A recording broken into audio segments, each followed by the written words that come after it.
ನ್ಯೂಸ್ಗೆ ಸ್ವಾಗತ ಸುಸ್ವಾಗತ. ನಾನು ಸೌಮ್ಯ ಸತೀಶ್. ಕೆಜಿಎಫ್ ಜಿಲ್ಲಾ ಪೊಲೀಸರಿಂದ ಬಂಗಾರಪೇಟೆಯಲ್ಲಿ ಡ್ರಗ್ಸ್ ಮುಕ್ತ ಅಭಿಯಾನದ ಅಂಗವಾಗಿ ಪ್ರಮುಖ ರಸ್ತೆಯಲ್ಲಿ ಎಸ್ಪಿ ಶಿವಾಂಶು ರಜಪೂತ್ ನೇತೃತ್ವದಲ್ಲಿ ಮೆರವಣಿಗೆ ನಡೆಸಲಾಯಿತು. ಈ ಸಂದರ್ಭದಲ್ಲಿ ಟಿಎಂಸಿ ಮಾಜಿ ಅಧ್ಯಕ್ಷ ಶಂಶುದ್ದೀನ್ ಬಾಬು, ಎಸ್ಐ ಎಸ್ ಶೇಖ್, ಮುಫೀಸ್, ಸೈಯದ್ ಇಮ್ದಾಫುಲ್ಲಾ, ರಫೀಕ್ ಉಪಾಧ್ಯಕ್ಷರು, ಬಂಗಾರಪೇಟೆ ತಾಲೂಕು ಕರ್ನಾಟಕ ರಾಜ್ಯ ಗ್ಯಾರಂಟಿ ಯೋಜನೆ, ಸೈಯದ್ ಗೌಸ್ ಪಾಷಾ, ಕೆಜಿಎಫ್ ಎಸ್ಪಿ ಶಿವಾಂಶು ರಜಪೂತ್, ವೃತ್ತ ನಿರೀಕ್ಷಕ ರವಿಕುಮಾರ್ ಉಪಸ್ಥಿತರಿದ್ದರು. ವರದಿ ಇಲಿಯಾಸ್ ಪಾಷಾ, ಐಬಿ ನ್ಯೂಸ್ ಕನ್ನಡ, ಬಂಗಾರಪೇಟೆ.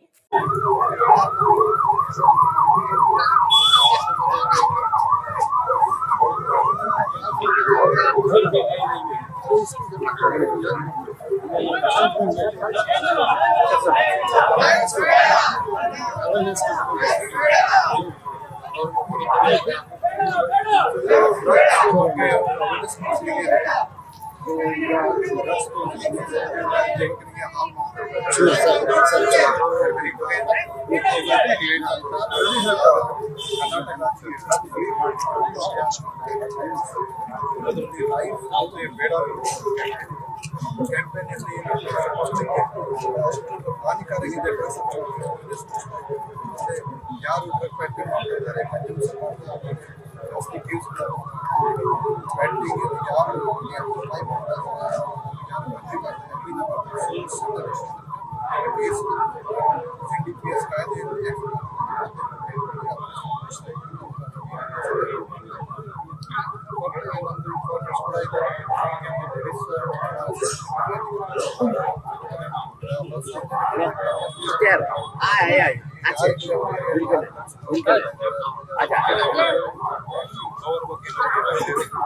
ಅವರಿಗೆ ಜೈಲಿಗೆ ಕಳಿಸ್ಬಿಟ್ಟು ಅದು ಫಸ್ಟ್ ಟೈಮ್ ಯಾರೋ ಅಷ್ಟೇ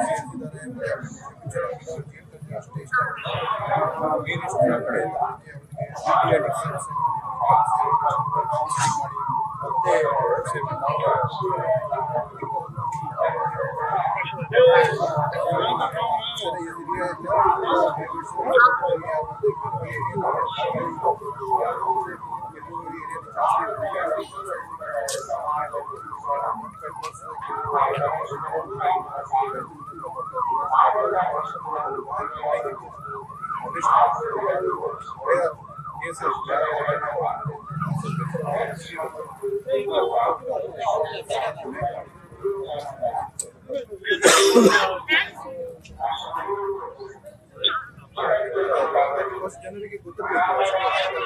ಸೊ ಕ್ಯಾಶುವಲ್ ಆಗಿ ಅದು ತಗೊಳ್ತಾರೆ ಕೆಲವರು, ಬಟ್ ಅವ್ರಿಗೆ ಫ್ಯೂಚರ್ಗೆ ಎಷ್ಟು ಹಾನಿಕಾರಕ ಗೊತ್ತಿರಬೇಕು. ಒಂದು ಸಲ ಕೇಸ್ ಬುಕ್ ಆದರೆ ಜೈಲು ಕೋರ್ಟ್ ಕೇಸ್ ಆಗ್ತದೆ, ಫ್ಯೂಚರ್ ಹಾಲಾಗುತ್ತೆ.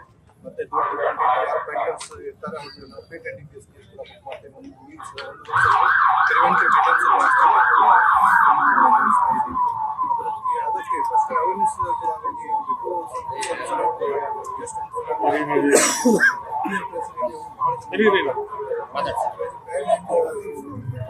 ಬಹಳ ಇಷ್ಟ.